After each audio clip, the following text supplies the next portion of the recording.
Did you see this is on? Hey, you guys, I'm back. It's working now. Yeah. Hey, I'm back, you guys. I got it to work. I got it to work, you guys. Thank you so much for your patience. Please forgive me. I am so sorry. Hey, Miss Shirley. Hey, Miss Nikki. Hey, Rigga. I am Moria Karam. Hey, Coaching Spirits. And there's Rena Chava, Jay White, Triple Dare. Hey, Kim. Hey, Adrian. Thank you guys so much for your patience. I truly apologize. I don't know what was going on over here. I couldn't get anything to work. Hey, Davey. Hey, Telsha. Hey, girl. Hey, Just Be Real. Thank you so much for helping me, Just Be Real. I appreciate you guys. I appreciate you for looking out for me, too. Thank you so much. Thank you, guys. Thank you so much for your patience. I am so sorry. Please forgive me. My sincerest apologies. I don't know what happened. It just, every time I would hit the live, it would just it kept turning off. So I finally figured out what was going on and I set it back up. Hey there, beautiful one. Thank you so much. I appreciate you. Thank you guys so much. I appreciate you guys. Hey, Arlene, my little Canadian angel. How are you doing? And she just as beautiful as she want to be. I saw her on the screen for the first time. I saw her on the screen for the first time when we did the conference. And she's just as beautiful as she wants to be. She's got a beautiful heart, but she's just a beautiful lady too. Hey, you guys, sounds good. Thank you so much. I appreciate it. You guys give me just a minute. Let me turn on the, because I know they've been waiting and I am so sorry. Thank you, guys. Oh, thank you, Francis. I appreciate you. I love you back, Arlene. Thank you. Hey there, Georgia. I'll be there next year. Miss Hot Topic. I almost called you Miss Hottie. Miss Hot Topic. Thank you so much. Thank you, guys. Okay. I know they've been waiting for me. I'm all late. Let's see. All right. Let me just turn it on. Thank you guys so much for your patience. I appreciate you guys. Thank you. Thank you so much. I know it's late. Some of you guys. Hey, Carla. I know some of you guys are actually already into your Monday. Thank you so much for your patience with me. I apologize. Those of you that would like to join me on Clubhouse, as you guys know, hey, Deshaun, it's your handsome self. I know some of you guys are already into your Monday. Those of you that have Clubhouse, if you would like to join me over at Clubhouse, hey, Narcissistic Domestic Violence Healing and Support, Inc. How you doing, girl? How are you? Thank you so much. So if you'd like to join me on Clubhouse, you are so welcome to come on Clubhouse and join me on Clubhouse. As you guys know, I usually begin by teaching, and I have all the social media apps on. I'm on Facebook. I am on YouTube. I am on Instagram. I'm on Twitter. I almost called it Tweeter. I'm on Twitter and I'm on Clubhouse. And I know a lot of times people like for me to be timely and on time. So thank you so much. Thank you. I appreciate that. Thank you so much. Thank you guys so much for being here and joining me. I really appreciate you guys. And so I'm just going to get straight to it. Is that Sukuyomi? Sukuyomi? Hi, Sukuyomi. Hey, Serena, how are you? Thank you so much. Well, let's go ahead and get into the topic. Let's get into the topic. The topic is narcissist recovery, addicted to abuse. I was trying to study before I came on, so let me make sure I retained everything. I was trying to get my thoughts together before I came on, and so let's talk about this for just a minute. You know, let's go back because on my channel, if you actually go and look, hold on, let me move my fan. Hold on, it's blowing right in my face. Oh, thank you, Telsha. I appreciate you. I promise you, I'm gonna bless you. Wait, watch what I tell you. Watch what I tell you. Okay, let me get the wind out my face. It was blowing in my eyeballs. So let's talk about this. So I've done some videos, and on those videos, when I did those videos, it's like over 500 videos on my YouTube channel, and I talk a lot about the trauma bonding. I talk a lot about the learned helplessness, and you know, when you're talking about being addicted to abuse, you know, it's an addiction. It really is. I hear a lot of people argue over the fact, especially those people that are just coming out of relationships with narcissists. You know, you're in that, what's the word I'm looking for? You are in the, I'm shocked. I'm shocked. I'm at dismay. I can't believe this has happened to me. you know, and your mind is trying to reason, your heart is trying to reason. There's no way that this person couldn't have loved me, you know, because I remember what they were like when we first met.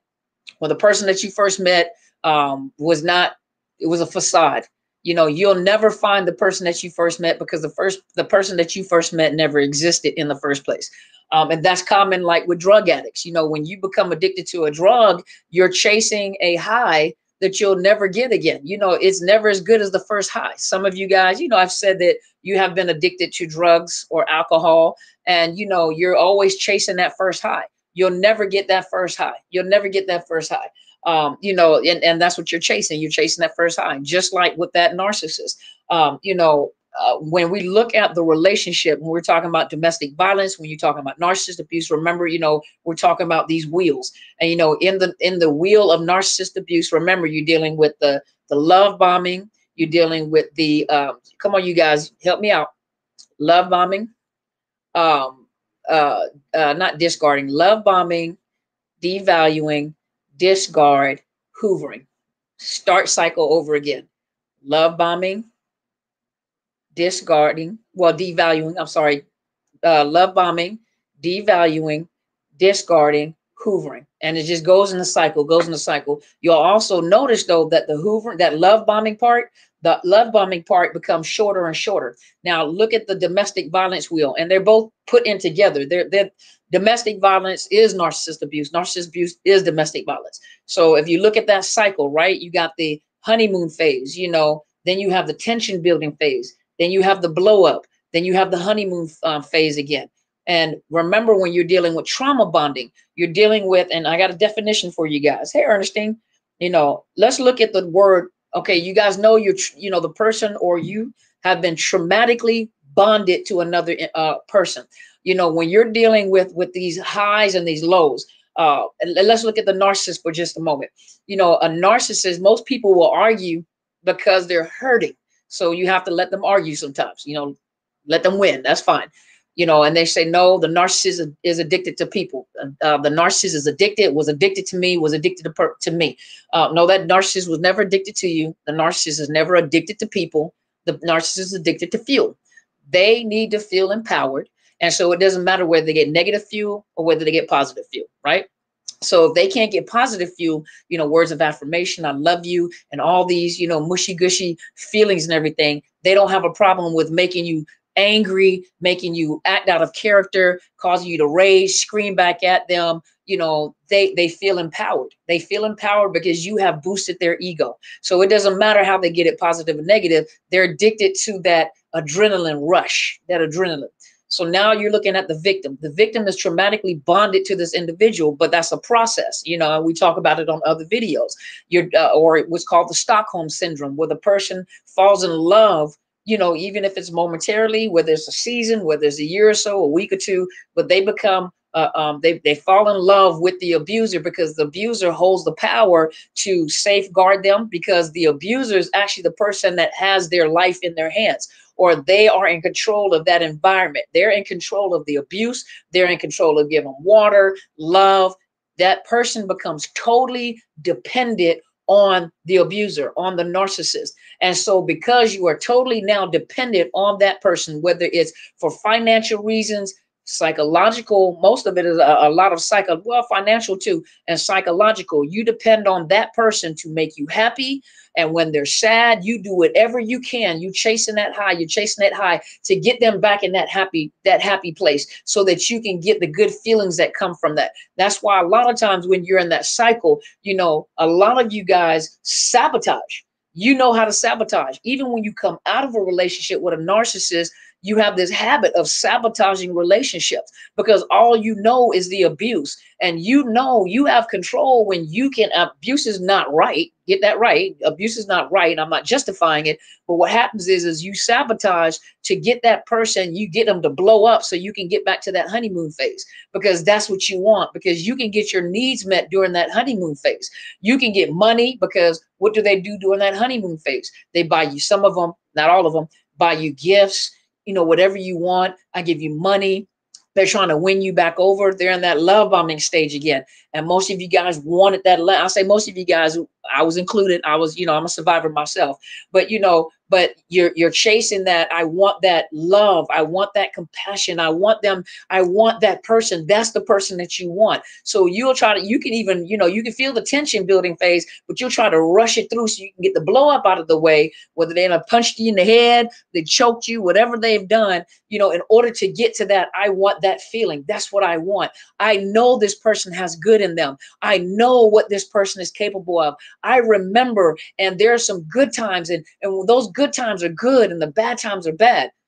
That's the point. Or you wouldn't be with that narcissist, because the good times are good and the bad times are horrible, but you're chasing behind these good times. And so a lot of times you'll sabotage. You come out of these relationships and you'll even sabotage in regular relationships, because all you know is the trauma. All you know is the abuse. Even when someone, I've had people where I had to talk to, we call it rebuke, or correct them, or, get them in order. They're so accustomed to the negative that no matter what you say to them, no matter whether you correct them, no matter whether you tell them they're wrong about something, they purposely set up a situation in order to get in trouble, or they'll purposely set up a situation in order for you to have to correct them and say something to them.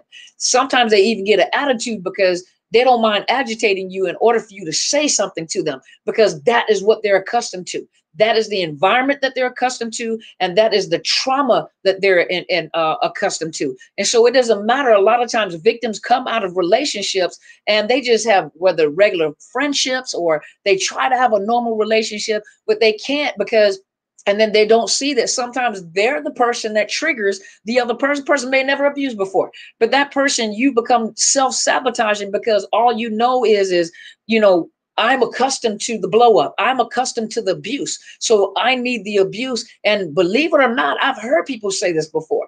And a lot of you may not verbally have said it, but unconsciously, that is what you're thinking. If the person never hits me, screams at me, degrades me, then that person really doesn't love me. Now, that's a hard thing to have to admit. That's a hard thing to have to admit. And a lot of people do not want to admit that. But if you really think about it for just a minute, a lot of you have been in relationships where if the person doesn't cuss you out, if the person doesn't blow up or go off, even for some people, if he doesn't put his hands on me, or she doesn't put her hands on me, it means that you don't love me. That means you love me when you do that, because you wouldn't invest that much energy. You wouldn't get angry. And some of you guys are accustomed to hearing that too. You make me so angry. Now, some of you guys, I'm gonna trigger you, because I've heard this too. I fell victim to it too, y'all. So, but some of you guys remember hearing, you make me so angry. I love you so much. I get so angry. You make me so angry sometimes because I love you just that much. I love you so much that you make me angry. And sometimes you make me so angry and I put my hands on you, and I don't mean to do that. And I love you so much. So now you have associated love with pain. So the only thing that you know is that if they love me, there's pain associated with it. Some of you guys have gotten with some really cool dudes. Some of you guys have gotten with some really cool women. But because they didn't get angry, they were kind of calm. They were duds.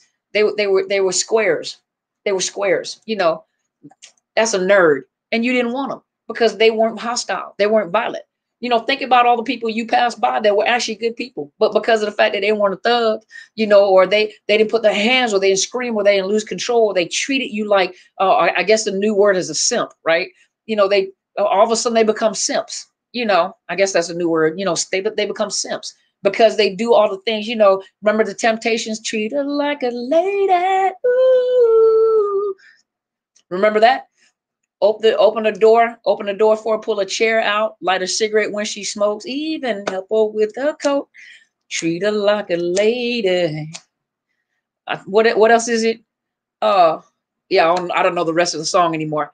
But remember that. But those, that's, some of you guys want that, but all of a sudden that's not popular. That's a simp. I mean, most of us ladies want to be treated like a lady. Most of you men want to be treated like a man, with respect and with honor. And what happens is that you're so accustomed to the bad, you're so accustomed to, abuse that, a regular normal relationship, you're not accustomed to that. That's just like people that have a very high pain tolerance, or they're accustomed to the adrenaline junkies. Those adrenaline junkies. People that are adrenaline junkies, they're always looking for that high. They got to get that. It's a fear. The adrenaline is that fear.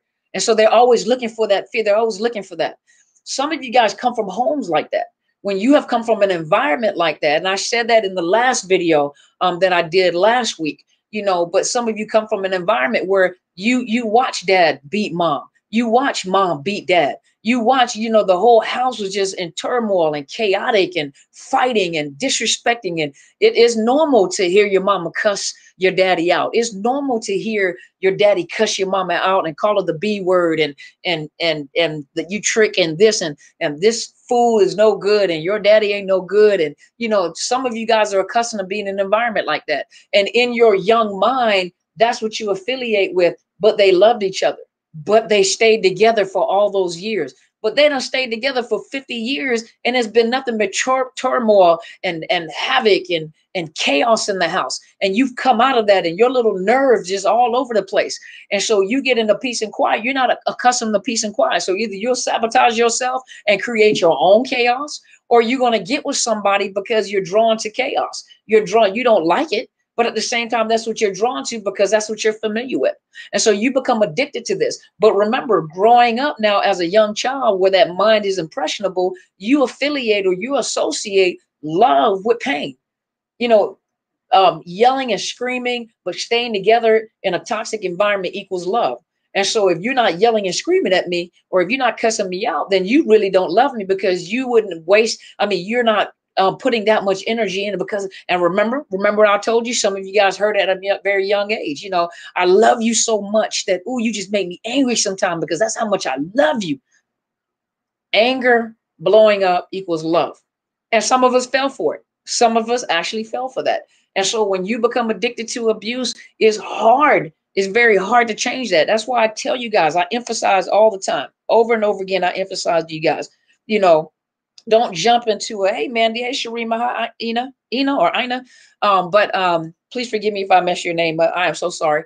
But, you know, that's why I emphasize all the time, y'all. You know, how can you love somebody if you don't know how to love yourself? There's nothing wrong with loving yourself.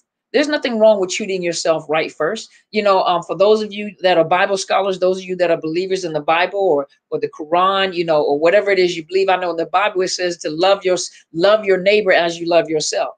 Child, I don't want some of y'all to love me, not the way that y'all love yourself. Think about it. You see somebody and how they are and they're a hot mess. They can't give you what they don't have. Whatever is in their heart is what they're going to give you. If they're angry all the time, they're combative all the time. They always want to fight. You know, they cussing folk out. They just mean that's what's in their heart. That's what's there. So, you know, you don't have the capacity to love me. A narcissist is almost like they're a walking, angry, bitter, you know, individual. I mean, how do you expect? That's not love. Love is, you know, for those of you that are in the Bible, love is kind, love is, you know, go look up the definition of what love is, you know, is long suffering, you know, but we have learned from childhood. A lot of us have learned from childhood that if you love me, there's pain affiliated with that. Love is painful. Love is not painful, y'all. It's just that a lot of times you guys have not met anybody worth being around because you have not cleaned up your heart yet. You have not went in and had some open heart surgery. You have not went in and did a serious inventory of yourself. And sometimes you have to do a serious inventory of yourself. Sometimes it's not time to connect with somebody. Most people, how long is this going to last, Dr. C? How long is this pain? How long will it take for me to recover? The only reason why you're asking that question is because you're ready to get into another relationship. Let me tell you something that Will Smith, I said this before, something that Will Smith said that was very profound. And what he said is I realized that Jada is not responsible for my happiness and I'm not responsible for her happiness, but I'm responsible for my happiness and she's responsible for her happiness. And together we come together and we share that, right? That's very, very important because most people are looking, I just want a man that's going to make me happy. I just want find a woman that's going to make me happy. Well, first of all, you're looking for the wrong thing. You're looking for and that's what a narcissist will slip in because you're looking for someone to do the work that you're supposed to be doing. If you're always looking for someone to make you happy, you're just looking for a Band-Aid. It is your responsibility to do the work and find your own joy and find your own happiness. I laugh at my own jokes, child. I'm happy. If you don't laugh at tell Shano, because we were laughing and I'm laughing at my own jokes. We sit around, we laugh. Laughing is healthy for you too. I just want you to know, hey, Dr. Bryant, But laughing is healthy for you, believe it or not. If you actually read up on laughing, I think 2 or 3 minutes of laughter, it actually cleans your soul, cleans your body. It does something to you. It does something to you. It cleans you out. It makes you healthy, laughing. And we love to laugh. But some of you guys, you are depending on other people to make you happy. No one is going to make you happy. You, hey, Stevie Bananas, I haven't seen you in so long. Oh my gosh, I almost sent people out to look for you. I haven't seen you. Thank you so much for being here. You know, people, hey, Miss Barbette, you know, people can hurt your feelings. People, you know, if you have to listen, you have to understand the role that a person plays in your life. We have this habit of just making everybody our friends. You're my friend. You meet somebody, they're cool, they're my friend. Some of you let people too close into your bubble too quick. You know, you still got to safeguard that bubble, especially after you've been through what you've been through and the way that you have been hurt. People are just people, you know, this is not to be arrogant. This is not to be conceited, but you have to know your value. And when you understand your value, you know, when you understand your value, you just don't let people come into your bubble. It doesn't matter. A person that doesn't have boundaries is going to disrespect other people's boundaries. A person that does not respect boundaries is going to dishonor your boundaries and get mad when you won't let them cross your boundaries. But it's your responsibility to safeguard your heart. It is your responsibility to safeguard yourself. And you are responsible for healing. Most people are walking around with these big gaps and holes in their hearts. And then you wonder what poop draws flies. And I'm not calling y'all poops, but poop draws flies. Flies like poop. I mean, flies are attracted to poop and stinky stuff and decaying stuff. And you wonder why narcissists are attracted to you. You wonder why you have toxic people that are attracted to you, because your heart is decaying and you're not taking time to deal with your heart. What do you mean by that, Dr. C? What do I need to do to deal with my heart? First of all, you need to get into counseling. That's why I always advertise, even though, yes, I do make a commission off of it, but I'm a therapist myself. And because I am a therapist myself, that's why I chose to partner with them with BetterHelp.com. The reason why I chose to partner with them, because I like what they're doing. And the fact that they have therapists that are, you know, in different states. There are therapists there because I'm a therapist. I advocate for my own kind. Now, I'm not on there because I have my own caseload, but the price that I charge for counseling is way higher than what BetterHelp does. I'm telling you now, way higher than that. Anybody that's a therapist, when you look at the prices on BetterHelp, I'm telling you now, we charge way more than that. So for the price that you're getting at BetterHelp.com/Dr. Carmen, that gives you a 10% discount, is way less than what I charge for one-on-one when I do counseling. But I am a therapist and I advocate. And for a lot of you guys, you really need to do some deep soul cleaning. You guys ever had a car and I remember, I remember my car stunk so bad. And I'm not gonna tell you why it stunk so bad. It wasn't because of me, but the car stunk so bad. I don't know if it was spilled milk under there or whatever it was, but it was sitting in the sun and I had to travel and I came back. That car smelled so bad. And so I had to get a deep cleaning in that car. And that deep cleaning cost me almost $200 for them to go in and clean my carpets the way that I wanted to get that smell. I invested almost $200.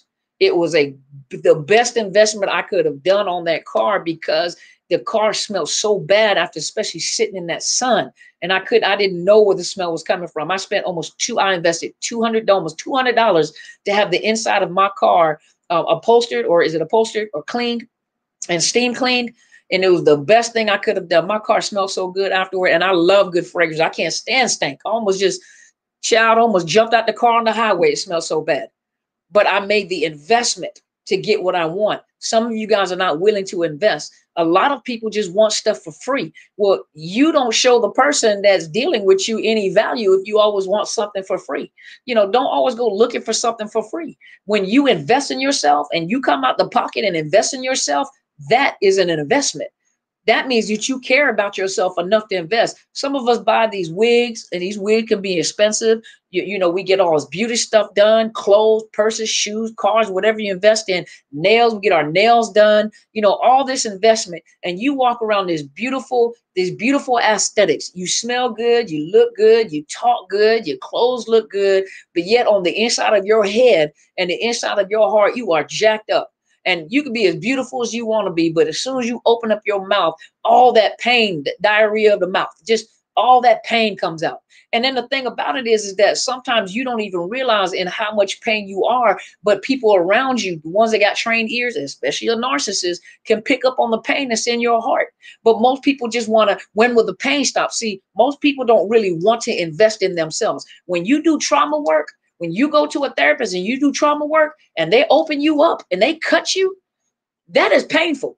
The pain of recovery is painful. I'm telling you. And sometimes the pain of recovery seems like it hurt worse than the actual pain of the trauma in the first place. But the pain that you're experiencing in the recovery phase is the pain of recovery. And that is what you need to invest in. And some of you guys need to go to somebody who's going to challenge you, who's not afraid of you, because some of y'all bullies. And so you need to go to somebody that's willing to challenge you so that you can deal with them deep heart issues. And every time it gets hard and you don't want somebody to touch that painful place, that's the person you need to stay with. You need to stay with the person that's going to piss you off. You need to stay with the person that's going to make you mad. You need to stay with the person that's going to ride with you and roll in the mud to tell you about yourself, to say something about yourself, that's not afraid to tell you about yourself. Some of y'all bullies, some victims come out of these relationship bullies. Some of you bullies, and you learned it from a bully. You know what you expect. But listen, you guys got to go invest in you got to invest in yourself. You got to invest in your recovery. You got to invest, you don't lose weight by eating all sorts of food. You got to temperance yourself. You got to be careful what you wear, especially us young people. Us people that are seasoned, like seasoned salt, those of us that are getting younger, we got to take care of ourselves. We got one body, we're not in our 20s anymore. Some of y'all take a few minutes to roll out that bed. It's time to invest in vitamins, change your eating habits. Some of us, we kind of like Stevie Banana said, like Stevie Banana said, some of y'all thicker than a Snicker. It take a minute to roll out the bed. Don't get a bed that's up high. It take a minute to get, then you sitting on the edge of the bed and you like, whoo, you got to get the energy to get up and get to moving. Young folks, they just roll over, jump up and go about their business, all that energy, and more mature, the more mature, yes, you're worth every penny you invest in yourself. You are your greatest investment.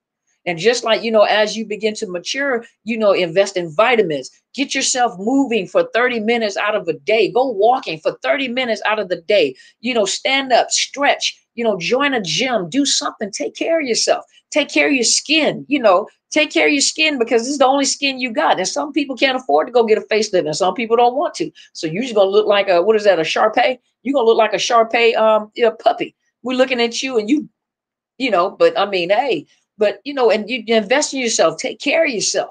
You have one body, one heart, one soul, one mind. And a lot of you guys have been trauma bonded. Some of you guys have been truly, truly traumatized. And you literally don't realize that you're really addicted to that abuse. You're addicted to that pain. Just like that narcissist is addicted to the fuel, you're addicted to the pain. You're addicted to, oh, y'all laughing. I just happened to look down and see it. Yeah, looking like a Shar-Pei, wrinkly. Yeah, it's a dog. Yeah. But you invest in yourself. And once you invest in yourself in counseling, go to a counselor, a trauma professional that's willing to do deep surgery, some deep soul surgery to get you guys out of pain. Don't try to jump in a relationship. Stop asking people, how long is this going to take? How long does it take to recover? How long? It took me 5 or 6 years, to get to a point where I felt free for the first time. About 5 or 6 years for me to finally feel free, finally say, you know what, this is the first time I could actually say, I'm happy. I'm at peace. I go to sleep at night. I don't have to, the stress of having to deal with this relationship, and the nerves in my spinal cord are not agitated. The nerves in my leg, this is the first time I feel like I won't need a wheelchair ever, child. I'm wearing stilettos until I'm like 200 years old. This is the first time I felt healthy, because my back used to spasm and I couldn't walk because I was so anxious, just anxious, until I started working with me. And no, I don't have nobody in my life. Me and that fat cat and my children and my grandchildren, that's enough. That's enough work, shoot. And then all my lovely tribe, so it's not time, and you have to get to a point where it's not time. Let me work on me. Some of you guys are not honest with yourself. You ain't ready for no man. You ain't ready for no woman. You are not ready to be in no relationship. And then you hate for people to say something to you. Y'all ready to fight. Y'all ready to fight. You don't tell me I'm grown and I know when I'm ready. But some of you guys, how long will it take? How long is it going to take for me to heal? What happened to you in your childhood? How long were you in a relationship with a narcissist? How many narcissists were you in a relationship with? What was your home life like? You know, how were you abused growing up? What is your thought process? With that little nasty attitude, you're going to take some time to heal. Stop trying to rush it. I'm getting old. Okay, you and some handsome little old man going to get together. So it's better to wait long than to marry wrong. Isn't that what the Facebook meme said? It's better to wait long than to marry wrong. Because then y'all marry wrong. You rush to go get married because you got to have somebody in your life. I got to have a partner. I don't want to be alone all my life. If you feel like you alone every day, then it's not time for you to be in a relationship. When you're, don't ever get into a relationship because you're lonely. That's the wrong reason to be in a relationship. If you are lonely, do not get into a relationship. I ain't never lonely. Even when my daughter is on vacation, I ain't never lonely. Never lonely. Never lonely. And you should be able to, when you build yourself up and you begin to heal, I'm never lonely. And then when it's time, when you feel, it's not even really when you feel like you're ready. A lot of times relationships happen. You know, you grow into a relationship and realize your best friend, and you just grow into a relationship. You weren't looking for one. Ladies, stop hunting. Y'all cougars, quit hunting. Y'all old lionesses. Stop hunting a man. Don't take the chase out of the lion. Don't take the chase out of the lion. All right, y'all. Yeah, that's right, Telsha Child. You got us. You ain't got no reason to be lonely. You get up here and start laughing and joking with us. You ain't never going to be lonely. Well, you guys, moderators, give me about 10 minutes. I'm going to answer some questions, and then I'm going to go over to Clubhouse because I know I was running a little late. I made the mistake 20 years ago, but we learned, though, Tim. We learn, Mr. Tim. We do. We learn.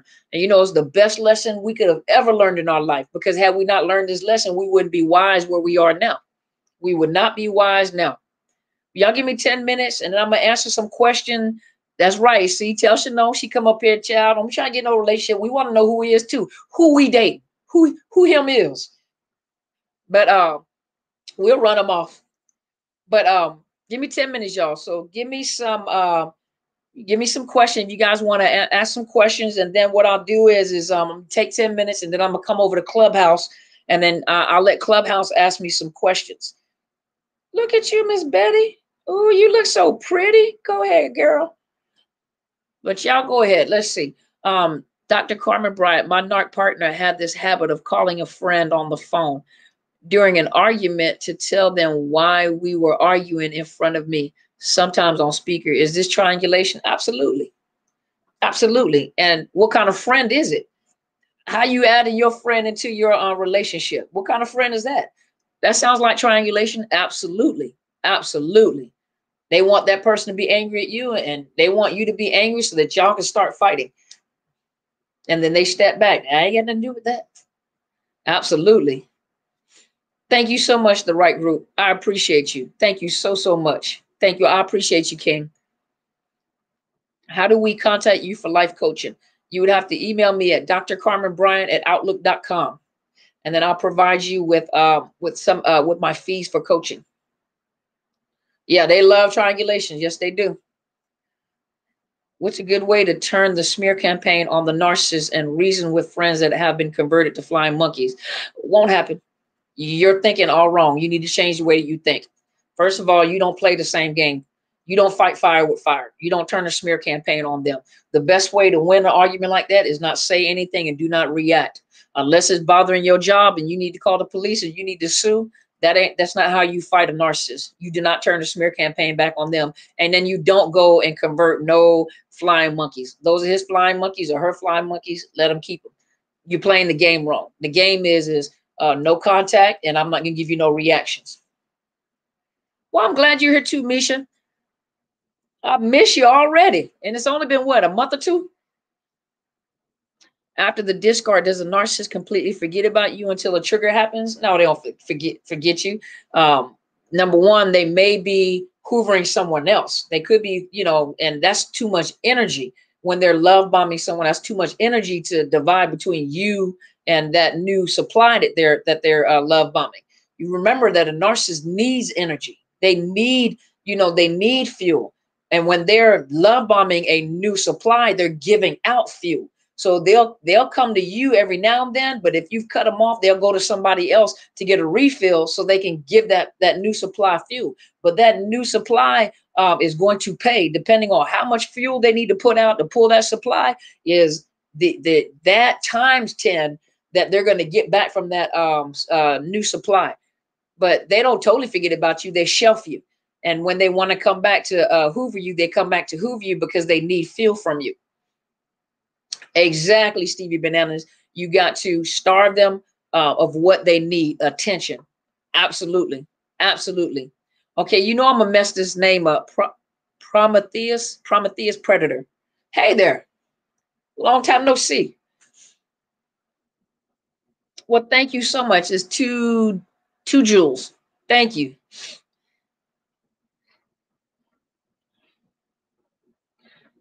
Tim said, I tore my narc up when I ignored it. Absolutely. Absolutely. That's how you do it. Absolutely. I know. Misha said it hasn't been that long. Can't wait to see you next year in Georgia. Me neither. Can't wait to see you guys. I cannot wait to see you guys. Let's see. So I don't have my glasses, y'all. I have to get new glasses. My glasses are gone. 6 minutes. Okay. I don't have my glass. You guys haven't seen me with my glasses. My glasses are lost. So I have to go get new glasses. So please forgive me. And the light is hurting my eyeballs. So let's see. Any more questions? Then I'm going to switch over to Clubhouse for a few minutes. Any more questions? Any more questions? So any more questions for me, guys? Any more questions? You guys ask whatever question you'd like to. How do you get the courts to believe your ex-partner is a narcissist? Wrong way of going into court. That's not your job to convince the courts that they're a narcissist. You're going to lose the case. That's not your job. You don't convince the courts. You don't convince them. That's not what you do when you go to court. I have videos. Go on, look at some of my videos. I don't know the names of the video. You have to scroll through the videos. You never go into court trying to tell people that a person is a narcissist. Number one, they're going to think you're crazy because number one, you are not a therapist. You are not a professional. You're not a forensic scientist or a forensic therapist. You did not do any type of assessment on them. So you're not authorized or you're not in a position to convince anybody that they're a narcissist. It has nothing to do with convincing them that a narcissist. What you're trying to convince them is that they're dangerous, that they're abusing you, that they're abusing your children, that they're not paying child support. That's your only job in the court. It's not to go in there and convince anybody that a person is a narcissist. Absolutely not.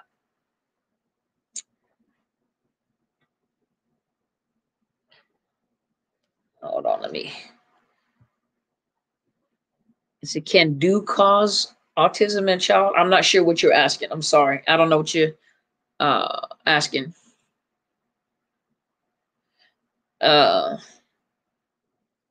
You need everything to be validated with a notary, right? But when you go to court, you don't go to court to prove that someone is a narcissist. They're not going to pay attention to you, and they'll stop listening to you. How to deal with ex triangulating my children? He uses as flying monkeys against me. That's a lot. You need to contact me personally because I need to know, you need to set up an appointment with me, Nancy, because I need to know exactly what's going on. That is a very, that's not a general question because I would need to know what exactly is happening. So you would need to make an appointment with me so I know exactly what is going on in order for me to give, my opinion about that situation. Why is my ex telling the new supply I'm stalking? Because they're messy and they want to triangulate and they want you two to fight. They want you two to argue back and forth because that's fuel. It makes them look empowered. 2 minutes. Okay. How do I heal after living with a narcissist?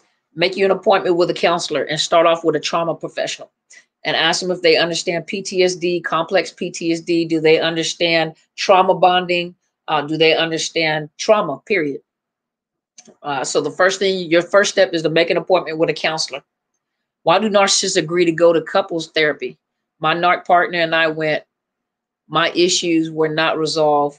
while theirs was. Their issues weren't resolved because why would they not agree to go to couples counseling? Because he's hoovering you. So he's hoovering you, Deshaun. He's hoovering you, and whenever he's hoovering you or love bombing you, he'll do anything that he wants you to do. You know, he'll do anything that you're requesting to do so that he doesn't lose you as a supply. And when they go in there, it's not the fact that his issues were resolved, it's the fact that he ain't got no issues. You got the issues. You the one with the issues. So, therapy don't last long with no narcissist. I've never kept a narcissist in counseling with me. Not especially when you figure out what they do or what they're doing, because you're the problem. They don't have a problem. You're the problem. Let's see. You can, yeah, look for a trauma-informed LPC, licensed professional counselor, or a licensed mental health counselor. I'm a licensed mental health counselor here in the state of Washington. So if you're in the state of Washington, you're welcome to contact me to see if I have any availability for counseling, but that's only in the state of Washington. It's the only place that I counsel. You can go, I do coaching, and I do coaching across state lines, coaching only. And if you need, you can go to betterhelp.com/Dr. Carmen. They'll give you a 10% discount for using my link. And on top of that, you can inquire, you can look, because now they are implementing in the world of counseling and social work services. They are now implementing training about narcissistic abuse, narcissist abuse, gaslighting, all that. They're now educating counselors on this type of abuse. Will the ex-narc still hoover if he knows I put you on what he is? I'm not sure what that means. Will the ex-narc still hoover if he knows I picked up on what he is? Yeah. Yeah. Thank you so much, too, Jules. Thank you. I appreciate you. Thank you so much. Right? Miss Arlene was the first one that started talking about it. When I referred her, she was talking about it because she's in Canada. And I know you do coaching, but do you testify in court, like expert testimony, as there are judges who do not know about narcissist behavior? I do not do expert testimony in court. I do not. Number one, because I don't do the assessments. So number one, in order to do expert testimony, you're not going in there doing testimony about narcissistic behavior. You're going in to do testimony about abusive behavior, and then on top of that, number one, thank you so much, Arlene. Number one, usually the therapist is not the one that actually did the assessment on the narcissist. So you can't go to court and talk about someone you don't know based off of just one person's opinion.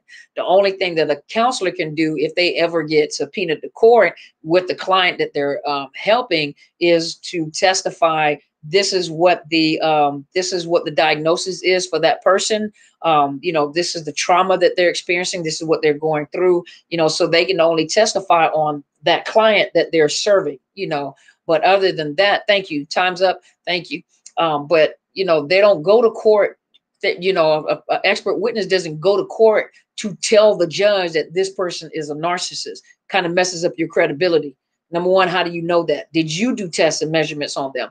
That's called forensic psychology. Forensic psychologists actually do forensic assessments for like criminal defense cases, stuff like that, where they actually do mental health assessments because the courts are now the client. So when the court is the client and they pay a psychologist, a forensic psychologist to go and do an assessment on an individual, then they come back and they bring the report on the assessment.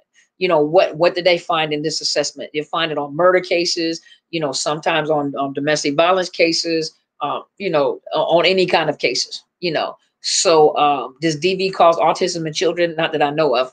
No. How could it's addressed? Thank you so much. I appreciate it. Most autism presents by age 3. Yeah, but it's not caused by domestic violence. You have to remember, it's a sensory processing disorder. It's a sensory processing disorder. Mm-hmm. Thank you so much. I appreciate it. Let's see what y'all talking about. But let's see what y'all talking about. I'm trying to scroll through the comments. My bad, y'all.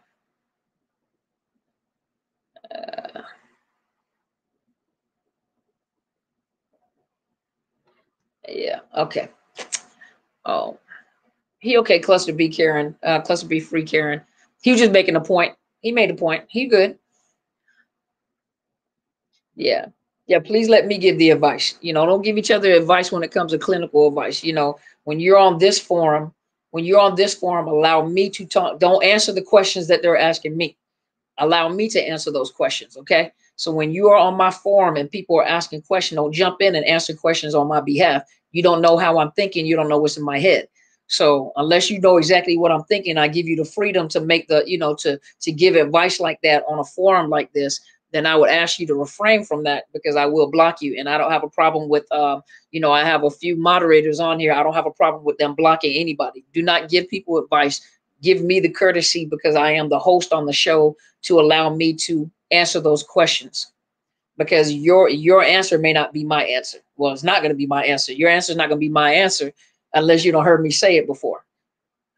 So I'm going to switch over here to Clubhouse, you guys, because it's getting late, and I apologize to you guys, as earlier something was happening with my restream. I couldn't get it started, so I ended up having to leave from Instagram, and I apologize, my Instagram family, and I had to work on what was going on over here, but I got that fixed, and I appreciate your patience. So I'm going to go over to Clubhouse for a few minutes. I'm going to talk to my guests over there. You are all welcome to come over to Clubhouse. If you have the Clubhouse app, you're welcome to come over to Clubhouse and talk to me for a few minutes. And then we're going to turn in for the evening. And I appreciate all of you guys. Thank you so much, Stevie Bananas. We truly missed you. We have really missed you. I haven't seen you. I was thinking about you. And I had no way of getting in contact, because I would have to find you. But thank you so much for coming back. We're glad that you're doing great. I appreciate you. Thank you that you are back. We've been missing you too. I was gonna have them go out there and start looking for you. I was gonna come looking for you. You are so welcome. Gotta have it. I appreciate it. Good night to you too. So good night, everybody. Okay. And if you guys have the Clubhouse app, just come on over to Clubhouse. I'm gonna talk for a few minutes, and then I'm gonna take my wig off and go lay down. That's what I'm gonna do. You were building a master bathroom and shower and all. Shoot, you need to come up here. We put you to work. You're so welcome, Mr. Tim. You're so welcome. Thank you so much for being here, Kings. First, before I get off of here, let me say this. You're welcome, Deshaun. Let me say this. When I started off, I was just talking to women, period. 8,000 G's for 4 weeks of work. Okay. Okay. But I came on, I was just talking to women. Then I started talking to the men and women. My passion is really to talk to the women, and I have the kings on here. And I know for a fact, kings have been through it too. And a lot of times, and I was thinking about this before I came on, sometimes I have conversations with myself, and I say self, and self say, huh, but it's in the same voice. So don't worry, and a lot of times, you hear women that are bitter, they're angry, and they just have this disdain for men, because the men that they have been with have abused you, or their father figures have abused them. And so they have this disdain toward men. And so and when you listen to them talk, it's like every man is no good. Every man is no good. They pick up, and all of us have some bad qualities that we need to fix, or things that we need to, we're not perfect, But just because men have hurt you does not mean that every man is a bad man. Every man, number one, is not a narcissist. Every man is not a bad man. But think about it, ladies. If women think like that, what do you think men are thinking? Because a lot of men have come from homes where mothers abused them, aunties have abused them, sisters have abused them. They have been in relationship with women that have mistreated them, taken their kids away and abused them too. And a lot of them are the same way. All women are like that. Now, here we are as a tribe, and a lot of us are just people that have hurt, that have been healing. And you see, when they come on here, men and women alike, they're hurting. And not every man is a narcissist. Not every woman is a narcissist, and so when you have a woman that's hurting and they just hate men, or a man that's hurting, and always remember this: when you guys are watching YouTube videos and social media and stuff, anytime a person has to bring up a certain gender or you know, or group of people, you know, a group of people, if it's men encouraging men or women encouraging women, if they're doing it at the expense of dogging out the other group, if men are bringing up men and dogging out women and have nothing positive to say about women, or if women are encouraging women to make women feel empowered and they dogging out men, number one, those are some hurting people. Those are people that are ignorant. Ignorant doesn't mean that they're stupid. Ignorant just means that they lack knowledge because they're hurting. And that right there is, ugly as they are, and as much as they dog out the opposite gender, you know, the opposite sex, it lets you know that these are broken people that are doing that. So you never encourage one group of people at the expense of another group of people. You never encourage females or encourage males and then dog out the females or males in order to bring empowerment to one group or make them feel powerful. You see what I mean? That right there lets you know that these people got issues. Why argue with them? You see what I mean? But every person is not a narcissist. All women are not bad and all men are not bad. It's just, it takes you time to heal first. So you guys heal first. So I'm getting ready to go over to Clubhouse, you guys, okay? So thank you so much. I just wanted to add that because I wanted to end it by saying, for the kings that are on here, Stevie Bananas, Mr. Tim, I don't know who else is on here, Deshaun, a lot of the kings that come on here and support us, and a lot of them say some wonderful, you know, wonderful things to the women. You got men that are encouraging you and women that are encouraging these men. And I want to really, truly thank you guys for coming on here and supporting me. You know, kings, we love you guys. We support you guys. And we know that you hurt just like we hurt. We know that and in a society where, you know, there's a lot that goes onto the shoulders of the men. And a lot of you have been hurt. Kids have been taken away, women, you know, and then they look at you as men like you don't hurt, or it's not possible for a man to be abused. We're here for you, and we care about you. We want you to know that we support you. Make sure you check out my mother's channel, is Helen Sadler, Your Destiny Helper, and make sure you subscribe to her channel, and also my channel, Dr. Carmen Bryant, Overcoming Narcissist Abuse, on Facebook, Instagram, and on YouTube. You can find me on Twitter at Dr. Carmen Bryant 1, and I appreciate you guys, and I'm over Clubhouse under Carmen Bryant. So you guys want to come over to Clubhouse, you're welcome to come over to Clubhouse. I'm gonna talk for a few minutes and then I'm going to go to sleep.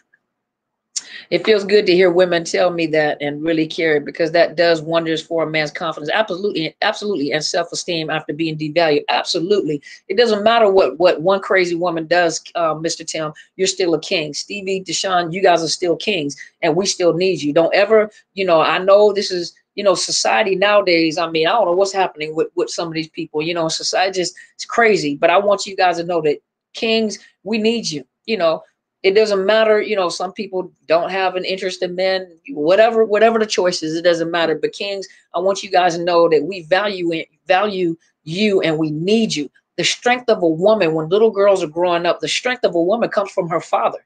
Believe it or not. I know some people hear that, but a confident woman had a father that to her. A confident woman, you can raise up some awesome power. But when a man, is something about and that a man has, the power a man has, that when they tell their daughter certain, it's just the that you see in that woman, the power, the confidence you see in that woman, that comes from her father. That comes from a man. So kings, we need you. You know, so don't ever care where you go, who you listen to, whatever. I want you to know on this channel, you are valued. We care about you. You are relevant. We need you. And I am so sorry, Stevie Bananas. I truly am. But we need you. The daughters need you. You are relevant. You are relevant, and we love you. And so I'm going to get off because I can just keep going on and on. My father was my number one. See? Every person with an Elijah anointing gets attacked by a Jezebel spirit. Just know that a narcissist is not a Jezebel spirit. But we'll talk about that some other time. But I appreciate you guys, okay? Okay, come on over here on Just Be Real. Come on over here to Clubhouse. Thank you guys so much for being here, and you guys have a wonderful evening, okay? I talk to you guys now. I talk to you guys. All right. So come on over here. I appreciate you guys, and I'll talk to you guys later. Okay. Good night.